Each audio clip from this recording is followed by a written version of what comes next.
And now we're going to move to a topic that is perhaps the most identifiable change we are seeing in the fast-changing world of mobility, that of shared electric autonomous passenger vehicles. And to lead this special plenary session, it's my pleasure to introduce to you Dr. Antoinette WinklerPrins, AGS Counselor, and the Program Director of Geography and Spatial Sciences at the National Science Foundation. Antoinette?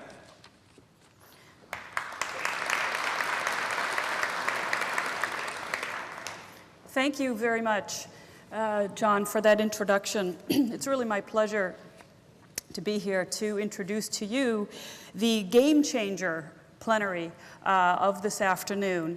And I am going to step aside quickly because our speakers have a lot to share with us. But there are three words that you need to keep in mind, and that is electric, shared, and automated, despite the typo in the program. Automated, shared, and electric. And if you did not have a chance to look at the New York Times Magazine this past Sunday, please do. A lot of the articles in there, it was a special issue on life after driving, very apropos. And you will hear echoes in these articles in our speakers today. It's as if they planned this for the symposium, but we're very grateful for that. But for all of you teachers out there, this resource in the New York Times will be in addition to all the great materials that the symposium will be making available to you. But without further ado, I'd like to introduce to you the two speakers who are going to be presenting today. This is the session that's going to give you some context for the rest of the symposium by describing some of the microeconomics of combining electric, shared, and automated vehicles and their implications for the automotive and oil industries. So first, let me introduce Mr. James Arbib, founder of RethinkX. And then second is Mr. Patrick Hertzke, an associate partner at McKinsey Automotive. Please welcome both to the stage.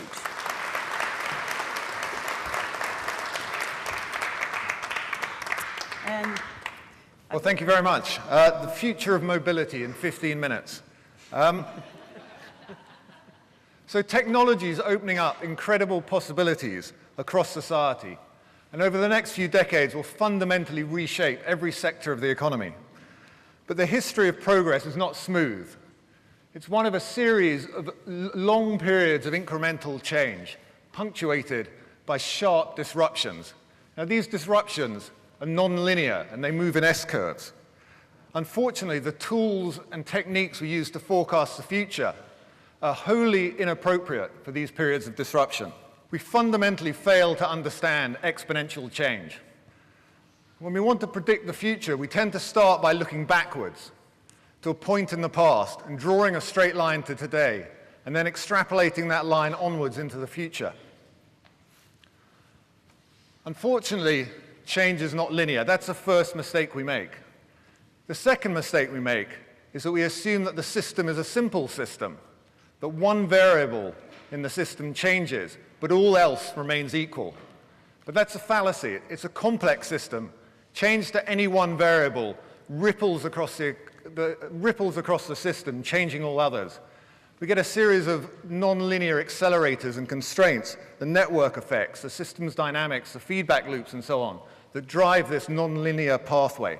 And finally, the real problem we face is that the very people we trust and rely on to set our expectations about the future, the experts, turn out to be the worst at this. The expert mindset is closed and certain and siloed, which is of no use when change tends to come from outside of a sector. To understand disruption, we think you need to have an open and curious and systemic mindset. There are plenty of examples, we've seen one already, of failure of experts to predict the future. And I could have given you hundreds of quotes here. But the point is, this failure to understand disruption has profound implications for our ability to plan for the future. When our expectations about the possibilities and conditions in the future are flawed, we take suboptimal choices across society. And that's why we set up RethinkX. We're a not-for-profit who try to capture the non-linear, complex nature of disruption And we've created a framework to do that, which we apply to sectors of the economy. So we're not transport experts. We think of ourselves as students of disruption and complex systems. And so we recently published a report back in May looking at applying our framework to transportation and looking at the outcome that we see there. Before I go on to share the findings of that with you, I just want to share this slide with you just to anchor your thinking. This is the last transport disruption. You'll see 20 years, pretty much, to completely displace the horse. And that was a far more complex disruption here. We need to build whole industries. We needed the oil industry, we needed the roads, the infrastructure, all the ancillary industries. We needed to train people how to repair these cars.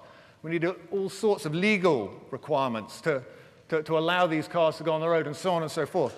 We think the next disruption is going to happen even quicker.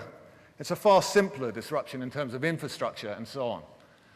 So anyway, rethinking transportation, our report. Very quickly, the high-level findings here. So when we think about transportation, we see two very different disruptions. The first disruption, the replacement of the gasoline car by the electric vehicle, is the one that pretty much everyone writes about. We don't think of that really as a disruption. That's more of a technology substitution. So nothing really changes other than the energy source. You still own your car, you still got to drive it, you still got to park it. It still sits idle 95% of the time, devaluing all the time. The car companies still compete on upfront cost or performance or brand or styling. Nothing really changes. The second disruption is the real disruption. That's the replacement of car ownership itself. And it comes about from the transport as a service, which will replace car ownership, comes about from the convergence of these technologies, ride-sharing, electric vehicles, and autonomous vehicles. It's a concept of a sort of robo-Uber, a robo-taxi that you don't own, you just hail as and when you need it. And in that scenario, everything changes, and the disruption moves far more quickly. So instead of competing on upfront cost, you're competing on a cost per mile basis. And that changes the whole incentive through the structure. The fleet owners who own these cars now bear all the cost of ownership. And so they're motivated now, not by planned obsolescence that they have in the current model, but to drive down that cost of ownership. And this disruption, we think, happens mainly because of the economics, but also because of some of these systems dynamics that kick in as adoption begins to proceed. So I'm very quickly going to run you through the economic argument as to why transportation as a service is going to be so much cheaper than car ownership. And it really comes down to vehicle degradation. So an electric vehicle has about 20 moving parts in it, compared to hundreds, if not thousands, in a gasoline combustion engine. They're just incredibly complex things. And an electric vehicle, there's just far less to go wrong. And what that means is that electric vehicles last far longer. They have far longer lifetimes. We did a lot of analysis with high utilization electric vehicle users, the truck companies, the bus companies, electric taxi companies, and so on. And it turns out these vehicles are lasting 500,000 miles already. Now, 500,000 miles is a key advantage of the electric vehicle over a gasoline vehicle, but it's useless to you if you own your vehicle. An electric vehicle that lasts, you're doing 10,000 miles a year, an electric vehicle that lasts 500,000 miles is going to be a 50-year car. It's going to be obsolete far, far earlier. So you're still going to base the cost of, the depreciation cost of ownership is still going to be based on the residual value, how much your car declines in value while you own it. But when you move to fleet ownership, and these cars are doing 100,000 miles a year, suddenly lifetime is really important because you spread that upfront cost of the vehicle over the 500,000 miles, or eventually 1 million miles that we think we'll get to once the incentives in the system change. So each mile the car covers costs only 1/1,000,000th of the cost of the upfront cost of the car. So lifetime is a far greater driver of cost than upfront cost. And we think that drives down the cost per mile of transportation dramatically. And of course, low vehicle degradation also leads to very low maintenance costs. So these cars will cost very little to own, very little to maintain, very little to fuel, and very little to insure because they're going to be safer. So you get a very low cost of ownership. And that doesn't count the revenue generation possibilities. So you're going to have a user base doing hundreds of billions of hours of transport per year that you can monetize. You can do all kinds of things with, and I'll come on to that in a second. So the cost of transportation as a service, either in the kind of single-use model or what we call the pool model where you share with others, is dramatically lower than the cost of gasoline cars or electric vehicles that you own yourself.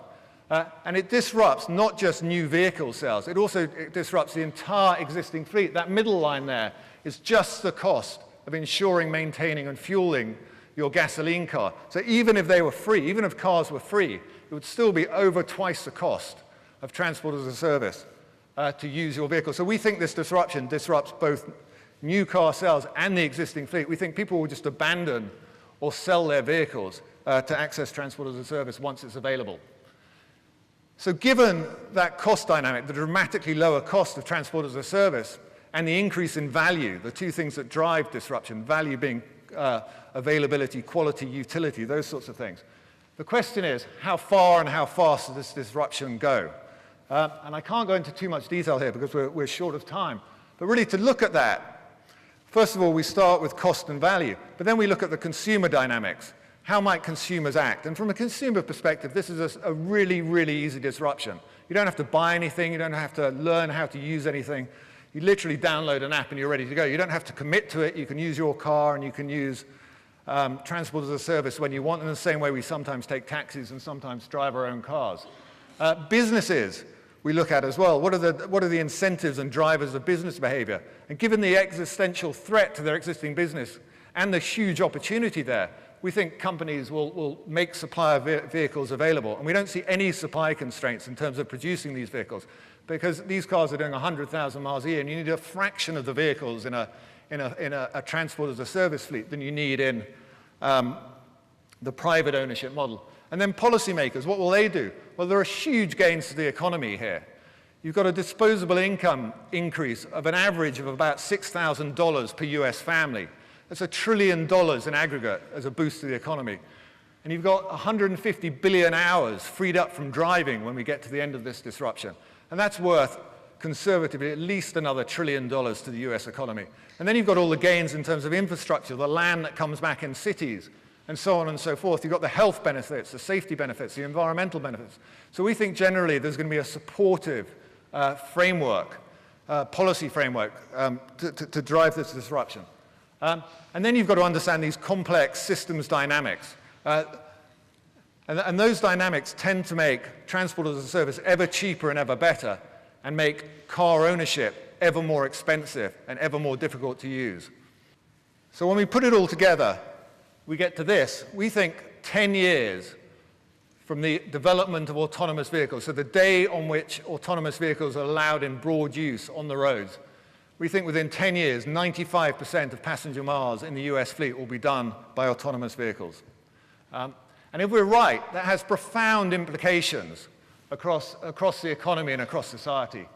You have a fraction of the vehicles required in the fleet. 25 million vehicles in the transport as a service fleet will do all the work of the 250 million cars. And we still have some legacy privately owned vehicles in there, probably in the most rural areas.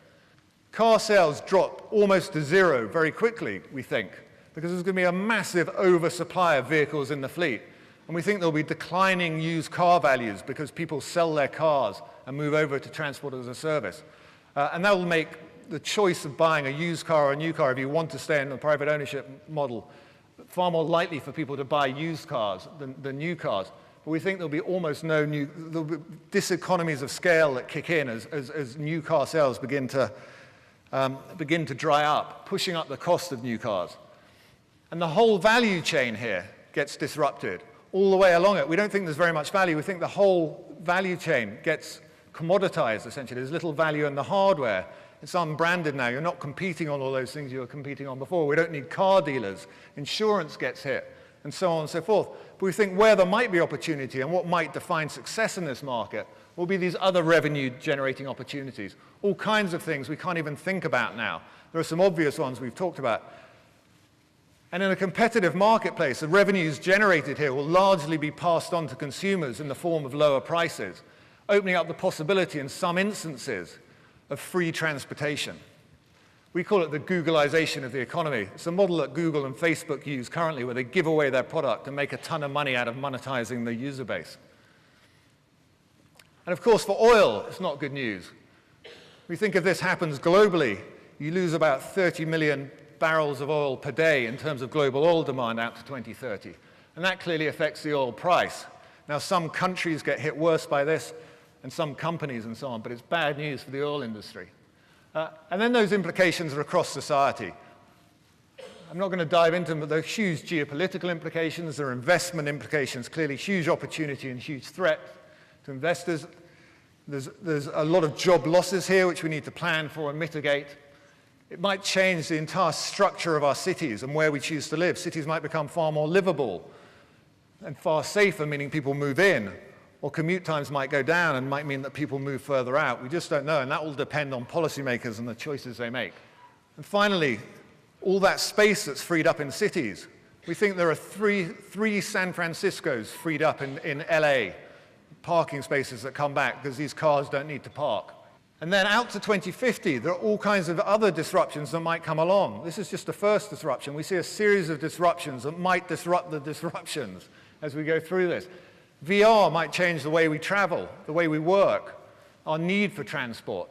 3D printing, robotics, vertical farming, and so on will disrupt other industries, potentially localizing the source of production for those industries, changing the need for land within cities. Jobs and occupations will change, and so on and so forth. And there might be further step change technologies we can't even see now that come and disrupt before 2050. And finally, there's a global competition now to lead this. AI is a critical enabler of a number of industries. And transportation is the first area where it's finding a real application at scale. And there's going to be a real battle between countries and regions to lead this. And there's no guarantee that America is ahead here. I think the American system, which for the last 150 years has been the key enabler of progress globally, might not be the right system to enable the rapid pace of change that we see going forward. And possibly the Chinese system might take over. I'll leave you with that.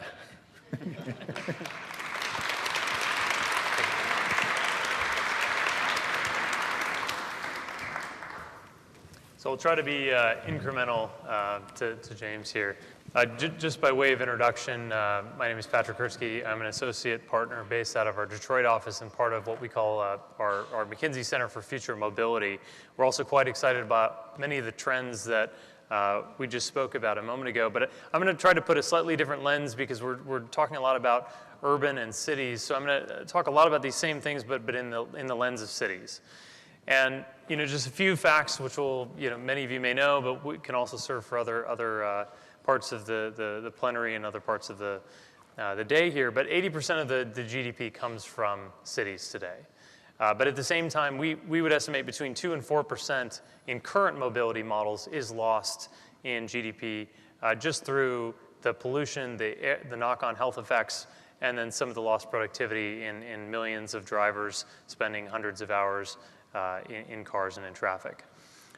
Cities also contribute an outsized amount of GHG emissions, and the World Health Organization would estimate about 3 million premature deaths as a result of that.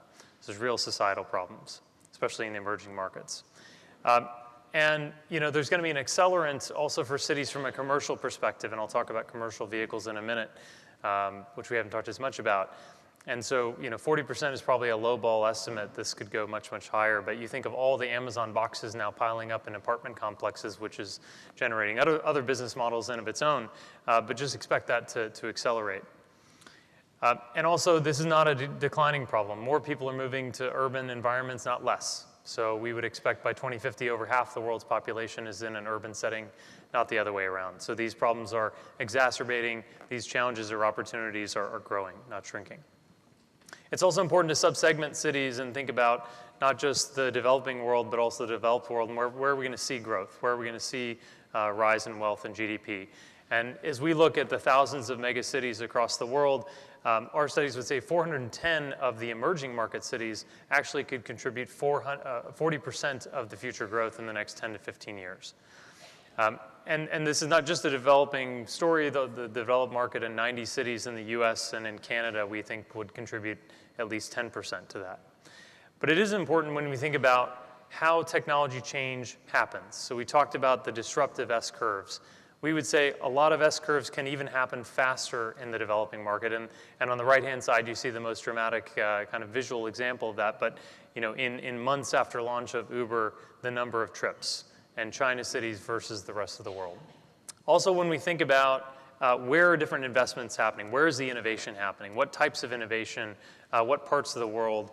And we can kind of bucket these. No startup is any one thing, but if we largely bucket some of these things into, the vast majority of mobility in startup investment has been in shared mobility. And that comes as no surprise, but what is somewhat surprising is 60% of that is from Africa, from Asia, and from Latin America in terms of numbers of startups. Product innovation, so creating things or electromechanical enablers to moving people around is really been a US-dominated startup space. The data-driven decision-making, the mapping, the different traffic flow pieces, a bigger emphasis in Europe. And then the commuter experience and the new solutions to kind of link all these mobility solutions together, probably getting less attention, but maybe it's primed for more investment, more startups. You can also think about from a winners and losers perspective and how is this going to evolve. And a leading indicator would be investment in some of these startups and investment in technologies. And so this is a pretty stark picture. On the left-hand side, you see that we've seen over the last 7+ years, over $100 billion invested across kind of the classic buckets of auto disruption from autonomous connectivity, electrification, and shared mobility. But on the right-hand side, you say, who's making those, right? Different time scale, but in terms of number of transactions, the two biggest tech players dwarf the four biggest automotive OEMs in terms of number of investments. And even if you look at those small slices for the OEMs, they're investing at least as much on product-based as they are on technology or service-based. And that's an indicator that they may be left behind. And it's also a challenge right now. We talk to a lot of auto companies, and we help a lot of auto companies across a lot of topics, but they're struggling right now because they have to transition internal combustion to electrified vehicles. They have to get autonomous technology into their cars. They have to think about how they're more connected. And on top of that, they have to do it all at the same time, which is a big hit to their R&D, big hit to their capital constraints, all while trying to think about how do we engage in the transport as a service and how do we not get left behind. But this would suggest they've got a lot more work to do. We talked a lot about, I won't spend a huge amount of time, but this just shows there's a lot of waste. When there's a lot of waste, there's a lot of opportunity for innovation. And this waste has been around for a long time, but we haven't had necessarily the tools or the different disruptive combinations of things together such that we can really relieve a lot of that waste at the same time. So if you think about the amount of time a car is driven, the amount of energy that's actually used to move people versus idling. I walked in, there were 2 giant semi-trucks on the street just idling. No one's sitting in there. They're just idled for about an hour and a half. I went in and out, still idling. In Europe, you'd get a ticket for that. But in terms of traffic deaths, 95% being human-oriented, 5% being mechanical or electromechanical based, and then the land use, which we talked about a couple times already. This is how we would think about these disruptions. Again, the important is not the individual one of these disruptions, but how they combine. And we see these as predominantly symbiotic from a disruptor perspective. From any one stakeholder, though, they can sometimes be competing.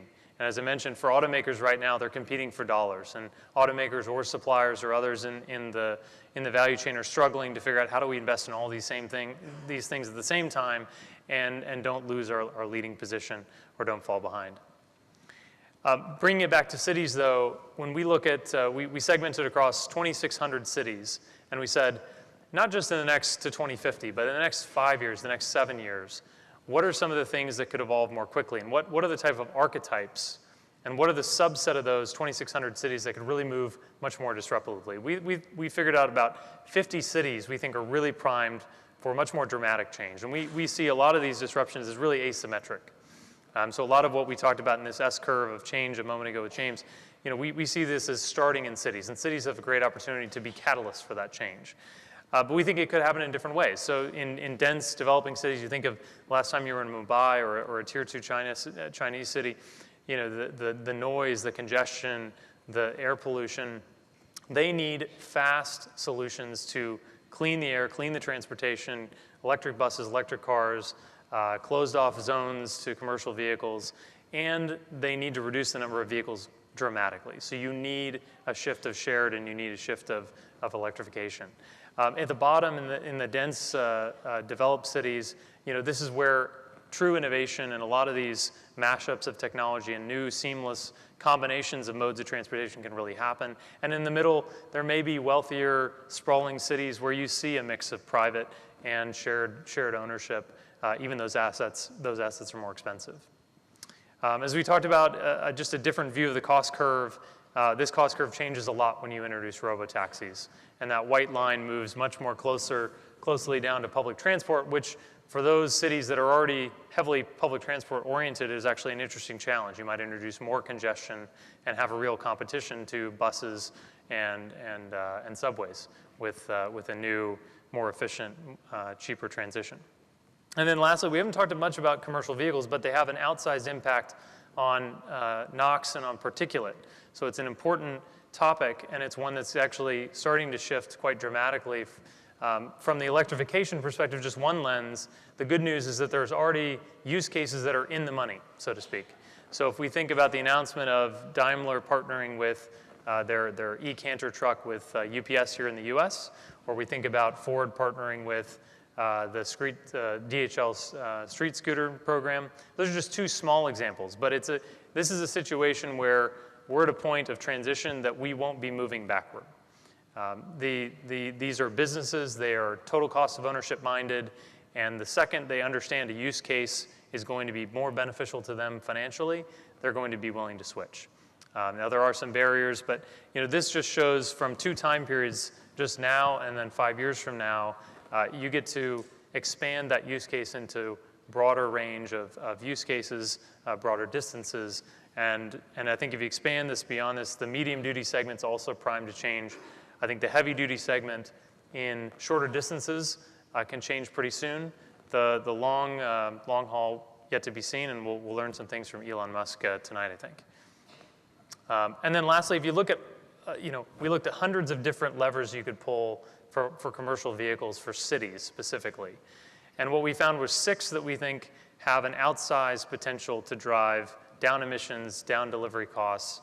So urban consolidation centers putting the deliveries closer to customers and combining across different companies or different entities. These could be privately owned, these could be publicly owned. Doing night deliveries in conjunction with electric vehicles because noise pollution is down. Load pooling, building off of the learning that Uber Pool and Lyft have established, but applying that to commercial vehicles. And then more parcel lockers and more central points of pickup. Eventually paired with autonomous vehicles. So in closing, this is a complex set of systems, and in the real world and with real cities, cities are messy, cities are asymmetric, cities are heterogeneous, they have different infrastructure, they have different politics, they have different vested interests.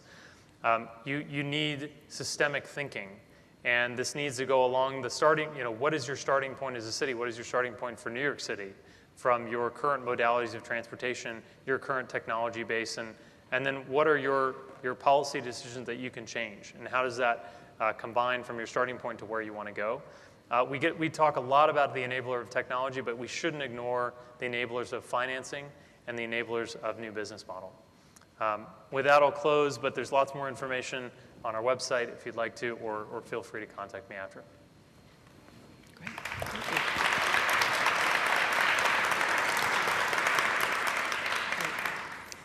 Wonderful. Well, we have some time for questions, and I'm going to start with a couple, hopefully that play a little bit of devil's advocate, and then we'll be able to open up to questions that you in the audience might have. But my first question is really, I'm going to read a quote that was in this New York Times magazine, and I want you to then comment on that. Can cars decouple from their history as a status symbol? So, because one of the underlying things in all of this is for a conversion to a shared economy. And I actually think that in the developing world, where there's actually much more of a culture of sharing mobility, that might be easier. But in North America in particular, but also in Europe, that ownership of a car has become a huge status symbol. So it's a challenge, I think, for us to be able to think of this new automated, electrified, and shared economy. So if you could both comment on that, can cars decouple from their history as a status symbol? Yeah, so I think they can. Broadly. I mean, we might well be in a situation where we have, in a city, a Tesla, say, a Tesla fleet, and then a sort of commoditized fleet. It'd be like Apple and Android. So you might have the opportunity to have, a smarter, more comfortable, more expensive version of the car. But I think, for the vast majority of people, the cost savings of transport as a service, of giving up car ownership, are so enormous that, I think it overrides, it overrides, all those other issues. I think it's a scale of the cost saving here that's so big. So, people always say to us about this, people love their cars. They're surely not going to give them up. And I always say, well, we love our money too. And I think, I think for the vast majority, I think for the kind of, the thin slice at the top, the kind of the really rich crew, I think, yeah, maybe they'll hang on to their own cars. But I think for the vast majority of people, $6,000 a year is a lot of money to give up. Yeah, well, I guess I would say, so I get to play the car guy from Detroit, I guess, here on this one. So I think both the status symbol, but also, especially in the United States, the fabric of the United States is sort of interwoven with the car, and freedom and Super Bowl commercials are all car commercials. And so you think of all of these things, and they elicit very passionate responses. And so there is, I think, again, it goes back to the asymmetric nature of this change. So expect this change to happen. We would expect this change to happen more in cities first, more in places where people are caring or interested or doing other things, and that's their predominant mindset. So getting around is not something that they care as much about. And so for that portion, which is probably the majority of consumers, they will be willing to make that change, especially when you see dramatic changes in the economics, so robotaxis and the like. I think also the different business models that are already coming out of, you can lease, you can do a Porsche lease now and drive any Porsche you want within a set of Porsches, and you can just swap them in and out. So you can have a premium experience. You can enjoy the drive, the art of driving, but do so again in a transport as a service sense. It's just a premium transport experience. So I think there's going to be a lot of innovation actually for those that are still car guys and want, and there's going to be holdouts for sure. We ended up talking to lots of clients at McKinsey across a whole range of different perspectives, as you might imagine. And there's others that say, you'll take my F-150 for my cold, dead hands, and others that are ready to never drive a car again today if you gave them an autonomous solution that they thought was safe. So you see broad spectrums in the population. I think also across geographies it's important. So we think a lot about the United States. I think you correctly referenced the sharing mindset is probably more dominant in other parts of the world, but yet there may be reasons why for economics or other things that they hold on to cars, or that infrastructure challenges are real. So my second question, just to start this off, follows on. What about the rural spaces? Here we are in New York, and this is a very urban-centric, perhaps, presentation. But there are many small towns, and I know many of our teachers are probably coming from much smaller communities and rural areas, which we do know the world is a more urban place, and that trend is continuing. But there are those spaces where people, where the impact may be happening very differently. And so I'd like you to both, if you could, just reflect briefly on what you think will be happening in rural spaces. Sure. Yeah, so it doesn't work so well, transport as a service, in a rural area where the population is more dispersed. You're going to have more dead legs of trips, more unused miles as cars reposition themselves. So that'll make it more expensive. And the wait times will be longer. So on cost and value, it is worse than it is in a city. But it's still cheaper than owning your own car. And we think that I mean, we didn't get to talk about the feedback loops that happen, but we think, that as this disruption happens in the cities first and then sort of radiates outwards into the suburban areas and then the rural areas, it's just going to get ever harder and harder to use a human-driven car. And certainly a gasoline car, you know, the gas stations will begin to close down, the maintenance will begin to close down, there'll be just less support for them. We would assume at some point there'll be special lanes for autonomous vehicles or even special routes. And that's where you get the real advantage of autonomous vehicles, because they can move much more quickly together, and you get much more throughput, much more volume on the roads. And so, you know, I think it's going to become, you know, increasingly unattractive. And it might be that we need to regulate in the same way we regulate in parts of the world utilities to ensure kind of universal access to the benefits of this, because rural consumers are going to get a worse deal than urban consumers, for sure. Yeah, and I think it also goes down to the difference in vehicle types. If you think of rural areas, you have more farming, you have different types of activities and economics going on, and so heavier vehicles that need to do other things are harder inherently to deliver in the same way. And so even fully electrifying an F-150 is difficult, but you could hybridize it. At the same time, you know, you talk to any farmer in the United States, they're incredibly practical people. So if you show them something that performs better and gives them some benefit and helps them do what they want to do more efficiently, they're typically open to it. But these are going to be the pockets of longer tail resistance, or, you know, that take longer to convert. I mean, it's just a fact. Good. I think we've got a couple minutes left. I see a couple of folks standing by the microphone. If you go ahead, please, sir. Thank you. I'm Bern Grush. I see a conundrum in that there is an enormous amount, several $100 billion being invested in this new technology, and there's a lot of things that are going to happen, and I agree that that many of these things will happen. I also know that government is spending a smaller amount of money in helping this technology to get there a little bit more quickly, but government is spending very little money on trying to understand and prepare for the unintended consequences. And I think that's the conundrum. And Patrick, what ought we to do to have government wake up to not specifically focus on helping the technology come a little bit more quickly, since we don't know what its unintended consequences are going to be anyway, so we're rushing much more quickly towards something we're not quite clear about. But how can we get government to focus on how we can somehow prepare our cities, and I'm not talking about changing sidewalk configurations, I'm talking about really getting society ready for this and trying to understand what some of the unintended consequences are. I think we're driving very quickly using taxpayer money to get ourselves into deeper trouble more quickly than we actually understand. Yeah, it's a very interesting question. I think going back to the city lens, I think city governments and regulators and policymakers, I think, have been more on the forefront of this. So they, I think, are thinking more systemically, traditionally. City leaders are trying to figure out, as different things are introduced, what are some of the knock-on differences. I think, you know, at the state or at the regional or at the federal level, I would agree. I think that, you know, there are people that are just pushing some of these agendas more because it's their core belief, or resisting those agendas because they have vested interests.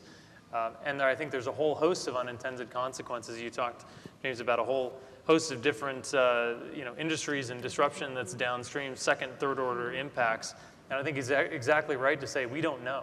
I think we're going to face all kinds of disruptions to different economic sectors. We're going to see issues with how vehicles are in use. We're going to see accidents that are at the bleeding edge of use cases for autonomy, and that people have public outcry about, and governments are going to have to deal with that. Insurance companies are going to have to deal with it. So we're in a pace of rapid disruption. So I think it's the right question, but I don't know that.